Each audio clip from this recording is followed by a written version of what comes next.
Alors cet après-midi elle est consacrée à la présentation des différentes associations, principalement.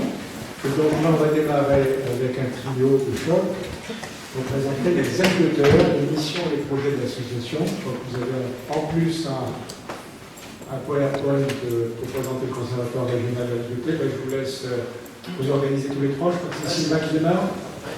Attention, voilà.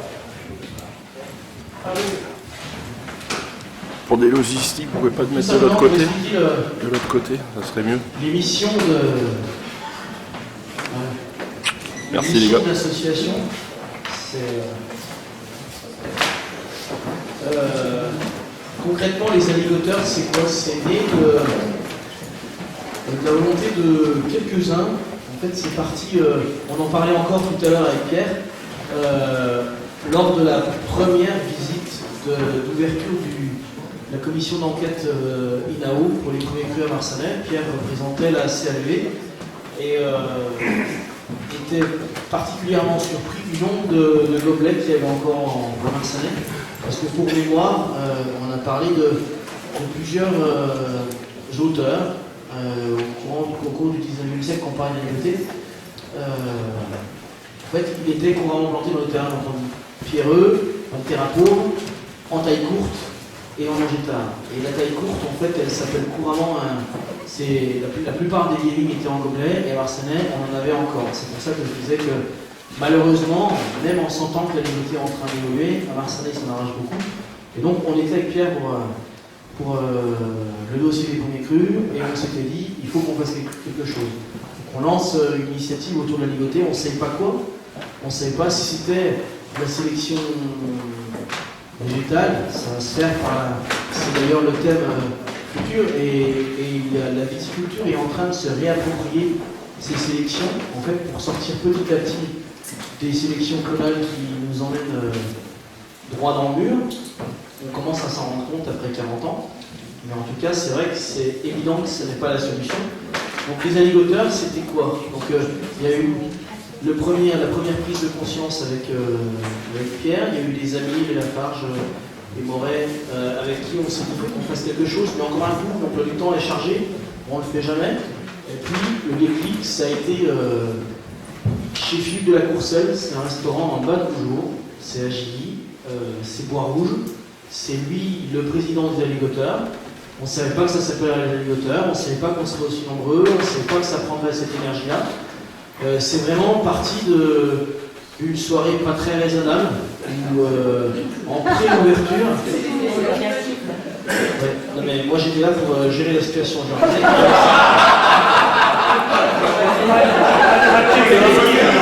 C'est pas grave, mais si vous ne m'avez pas écouté, je vais voilà. Je me rappelle encore le visage très dubitatif de Philippe quand on lui... En fait, il a démarré, il a ouvert son resto, donc c'était en février ou mars 2017, et quand il a ouvert, il avait 8 agricultés à sa carte. Ce qui peut paraître... je suis surpris et heureux que Yves, qui a fait le tour de ses copains cavistes, ait trouvé sur 13 cavistes 8 qui ont 4, 5, 6 agricultés. C'est juste preuve du mouvement rapide autour de l'agriculté.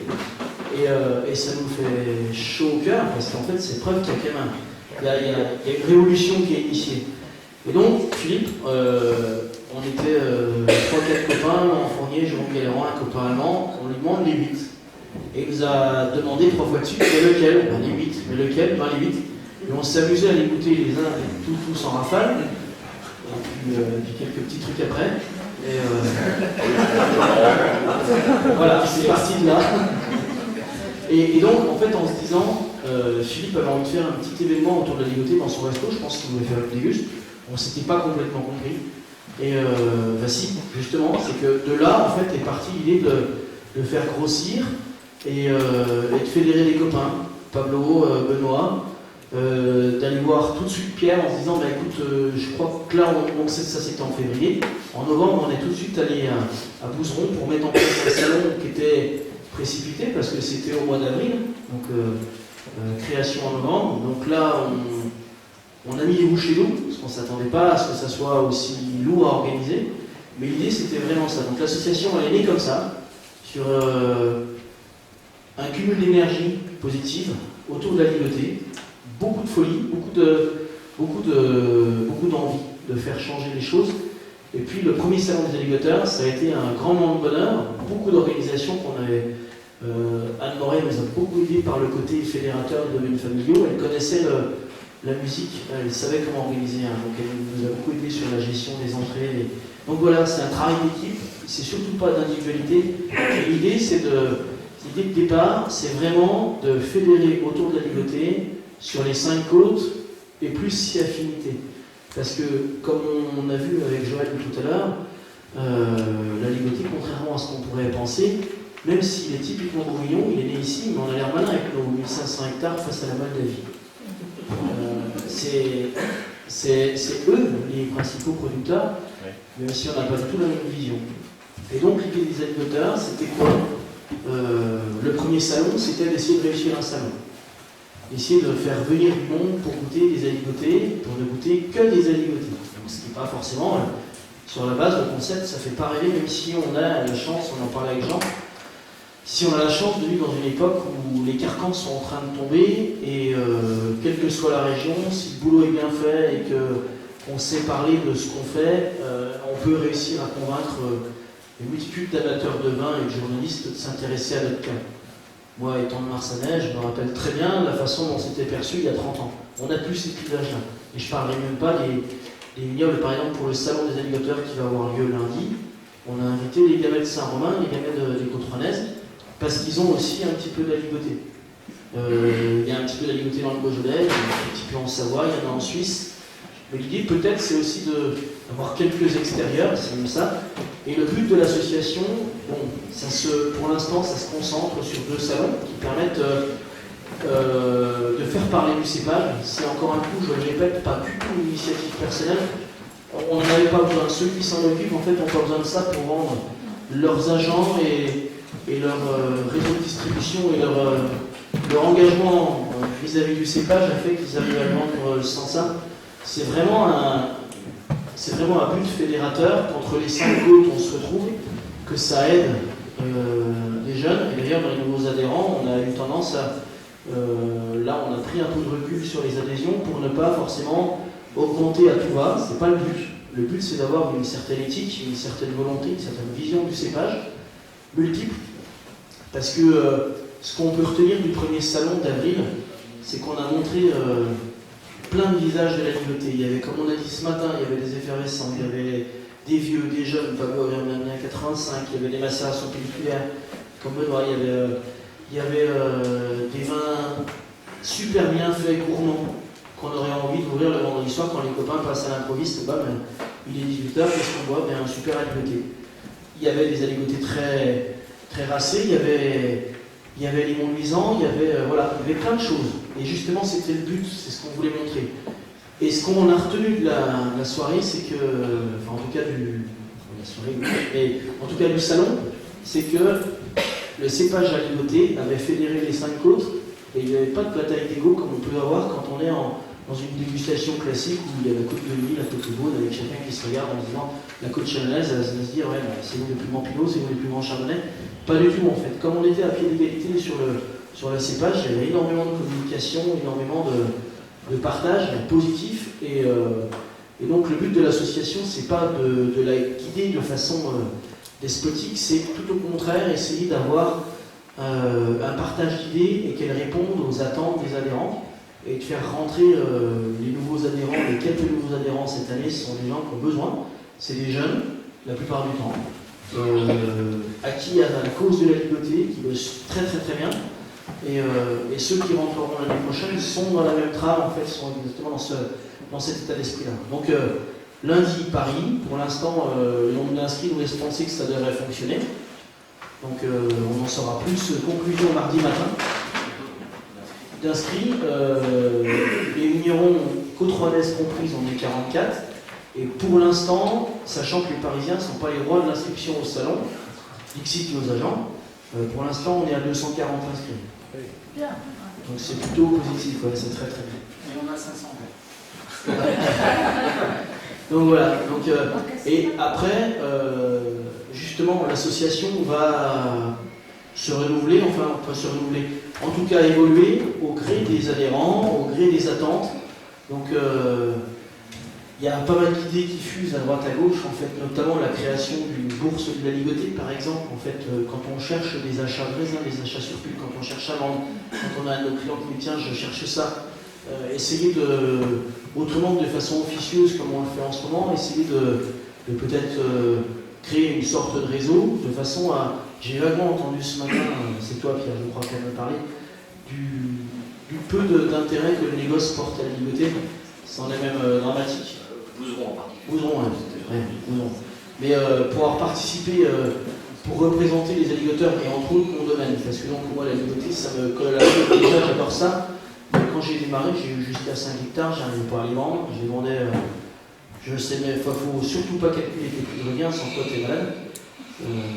Voilà, donc c'est assez, c'est pathétique la façon, on pensait que c'était fini, et depuis 12 ans, 3 ans, en fait, c'est la descente aux enfers, c'est incroyable, en fait, on était à 400-450 € l'année dernière, concrètement, le négoce en réunion BVB dit que si jamais, si on arrivait à descendre en dessous, ça permettrait de choper des marchés en VD, alors que, juste avant, on a parlé de prix de revient avec toutes les stats très précises du BVB, où les prix de revient en vignoble sont à 650 € la pièce, ça veut dire que les vignes basses à 400, je vous laisse imaginer ce qui se passe derrière quand vous arrivez chez le comptable ou chez le banquier.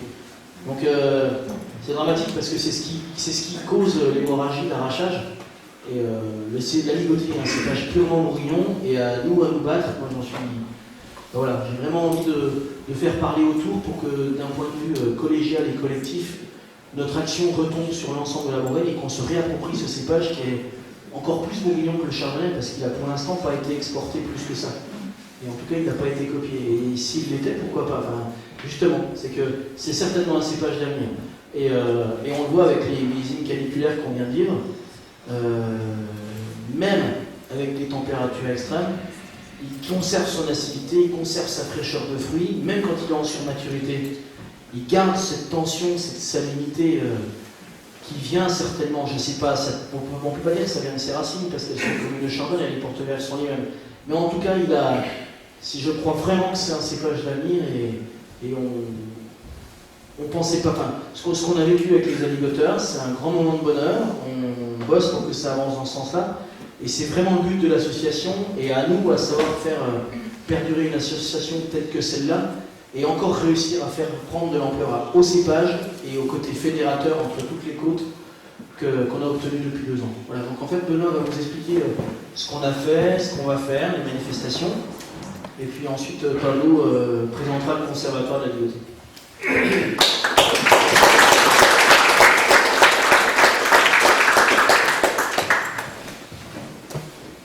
Donc le premier salon qui a eu lieu l'année dernière à Bois-Rouge a réuni une cinquantaine d'agriculteurs, vignerons, gosses, en tout cas producteurs d'aligoté et producteurs et consommateurs d'aligoté.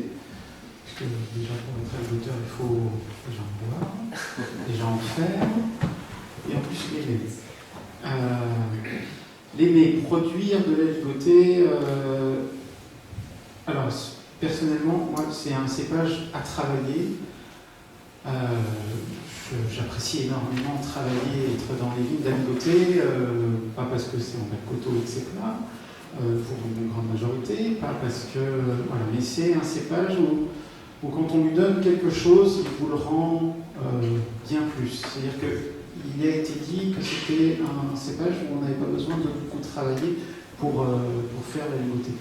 C'est un cépage quand on lui donne, je vais être pour les viticulteurs, quand on le taille normalement, quand on lui fait un bourgeonnage, quand on le démêle un petit peu et puis qu'on le remet un peu haut, voilà, on n'a pas fait grand chose, on n'a fait que le minimum syndical, et bien tout de suite c'est facile, c'est bien, il vous donne tous les ans quelque chose de bien. C'est un cépage qui... J'ai eu un journaliste qui m'a dit c'est un cépage ancien, alors on a vu que ce n'était pas forcément un cépage manifestement si ancien que ça, mais qui redevient moderne. Il redevient moderne pas parce que nous on lui donne une modernité, mais parce que lui il a sur les nouvelles façons de consommer sur des vins un peu plus frais, avec une acidité plus maîtrisée, avec une aromatique, avec des degrés d'alcool qui sont pas trop élevés, avec des rendements qui restent relativement stables et qui ne s'effondrent pas. C'est un cépage qui nous permet de faire des vins en fonction de là où ils sont plantés, de la façon dont on va les travailler, des vins très intéressants. Donc on a eu 50 viticulteurs qui ont fait des vins des agriculteurs et on s'est rendu compte d'une grande diversité mais aussi d'une grande qualité, il me semble, de tous les vins qui viennent de Lyon, qui viennent du Mâconnais, etc. On a décidé de ne pas faire un salon tous les ans parce que ça prenait beaucoup d'énergie, comme l'a dit Sylvain, de le faire tous les ans et demi. Et le salon prochain arrive, alors pour nous c'est un petit peu serré, arrive lundi à Paris, à la Cartonnerie, où on a 4 domaines de côte rouennaise. Effectivement, il y a un des 4 domaines qui va apporter une cuvée qui vient juste de replanter en 100% ligoté, mais aussi ces gamets de Saint-Romain, ces gamets Saint-Romain, pardon, qui sont un autre cépage un peu méconnu dans leur secteur. Je pense que nos clients parisiens et autres sont ravis de goûter ces vins-là. On a la chance cette année, alors c'est fait vraiment au dernier moment, d'avoir un journaliste de renom qui est Antoine Gervais, qui va parrainer le salon de Paris du 2 décembre. Voilà, on est surpris de la notoriété de notre petite association et on est ravis si ça peut continuer encore longtemps. Chaque agriculteur peut trouver dans l'association des choses différentes, que ce soit une envie de faire connaître son produit, de faire connaître ses vins, une envie de trouver un nouveau matériel végétal pour améliorer la qualité des aligotés. Et donc c'est là-dessus que je vais laisser la place à Pablo.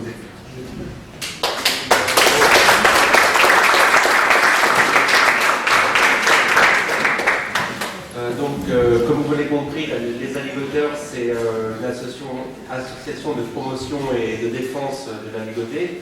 Et dans les choses qu'on a pu mettre en place assez rapidement, c'est, on va dire, se préoccuper du matériel végétal et de la diversité génétique. Donc,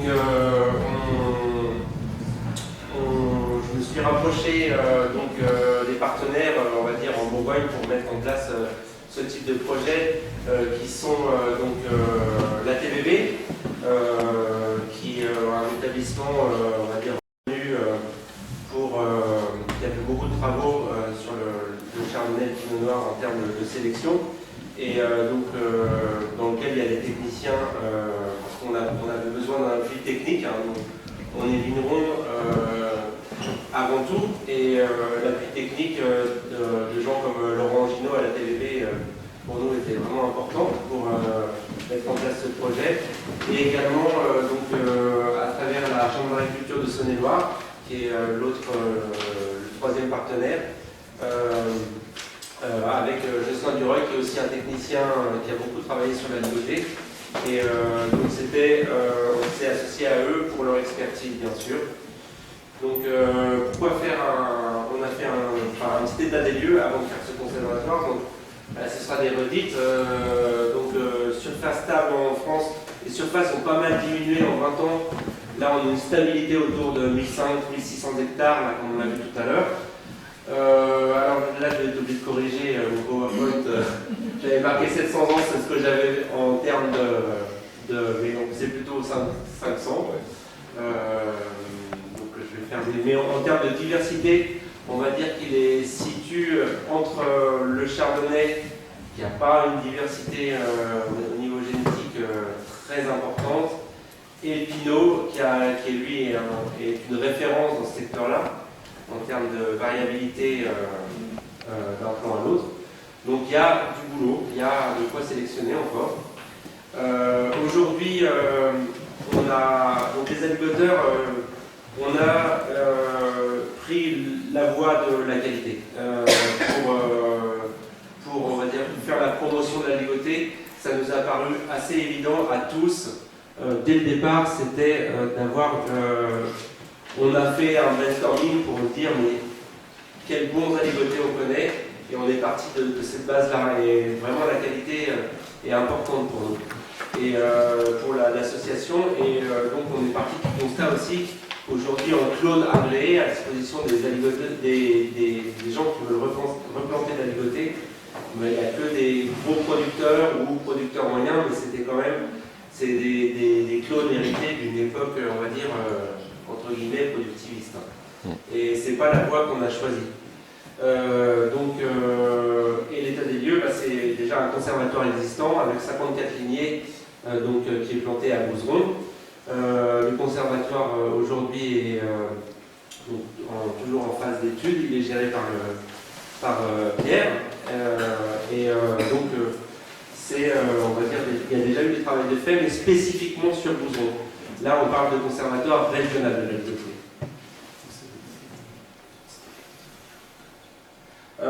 Pourquoi faire un conservatoire? Donc, comme on l'a vu aussi tout le matin, historiquement, il y a eu assez peu de travaux faits sur la ligoté. Ça reste assez marginal, que ce soit au niveau économique, ou au niveau génétique, ou au niveau historique. Donc, merci à tous de travailler là-dessus, ça nous fait du bien. Et aussi, comme on l'a évoqué plusieurs fois, c'est que bien qu'ils vivent très longtemps, le marché et le développement fait que les vieilles vignes ont tendance à disparaître. Donc on a la chance d'avoir, on va dire, encore un peu de temps, parce qu'il reste beaucoup de vieilles vignes, parce que c'est un cépage qui a une belle longévité, mais il faut faire attention de ne pas perdre ce patrimoine. Donc, comme je vous l'ai dit tout à l'heure, pas de clone qualitatif disponible.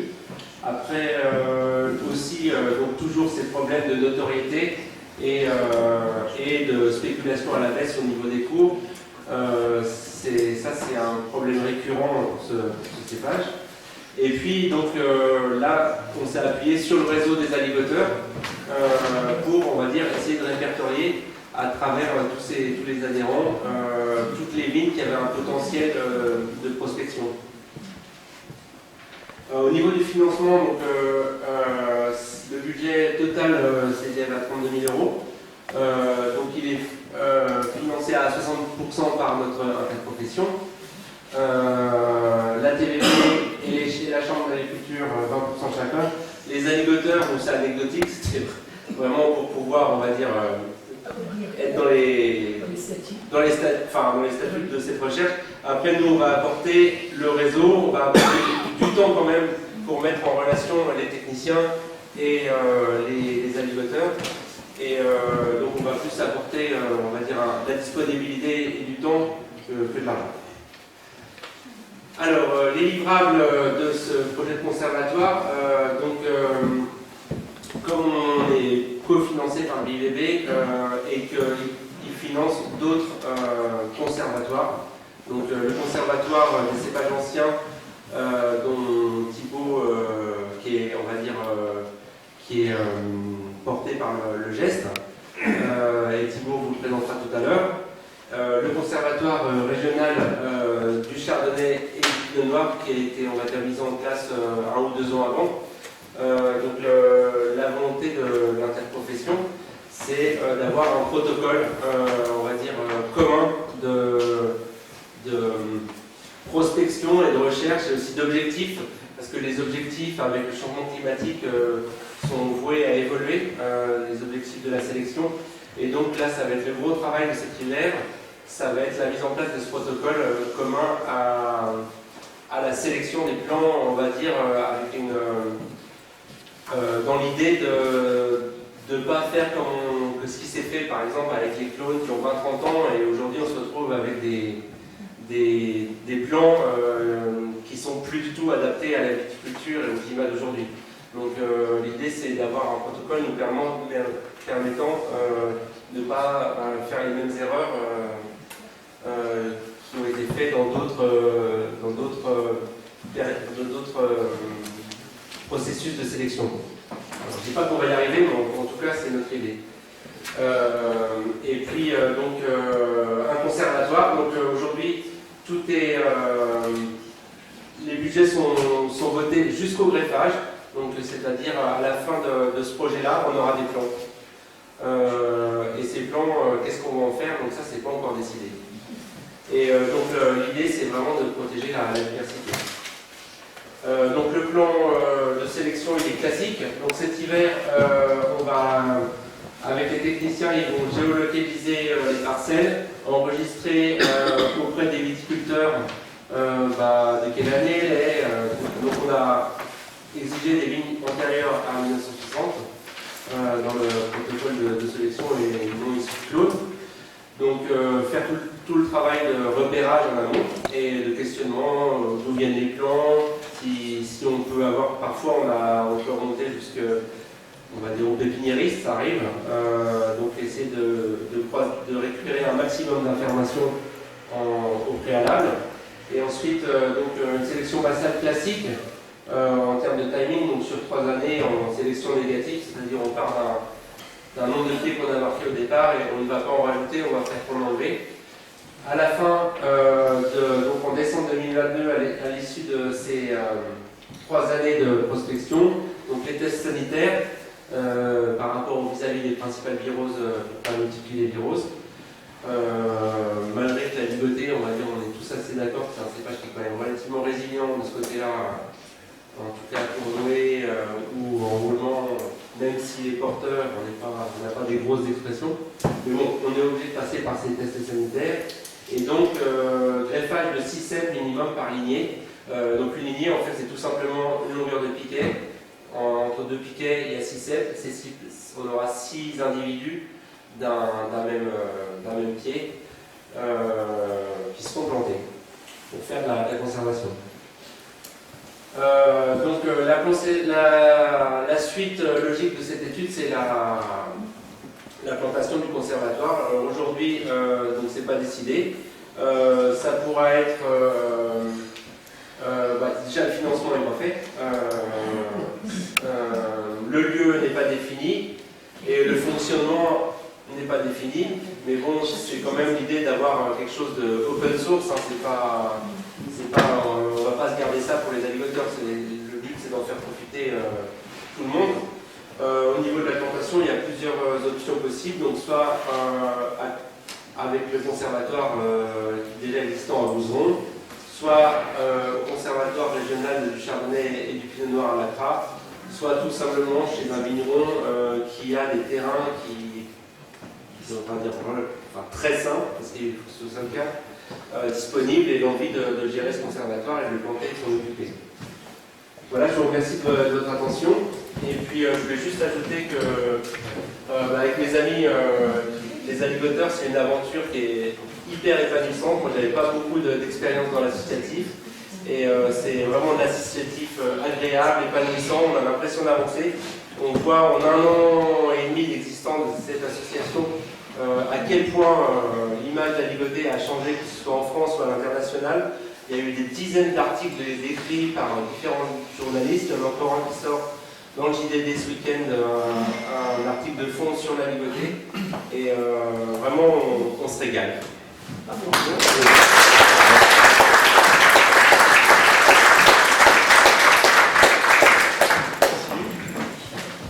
Merci pour cette belle présentation, merci aux agriculteurs.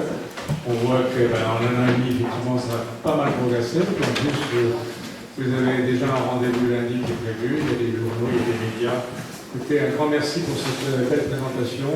On ne peut que vous encourager et on en reparlera en synthèse. Dans la lignée de ce qui vient d'être présenté, on va parler maintenant d'une action aussi très opérationnelle sur la ligne de tour. Cyril Cottard. Merci, messieurs.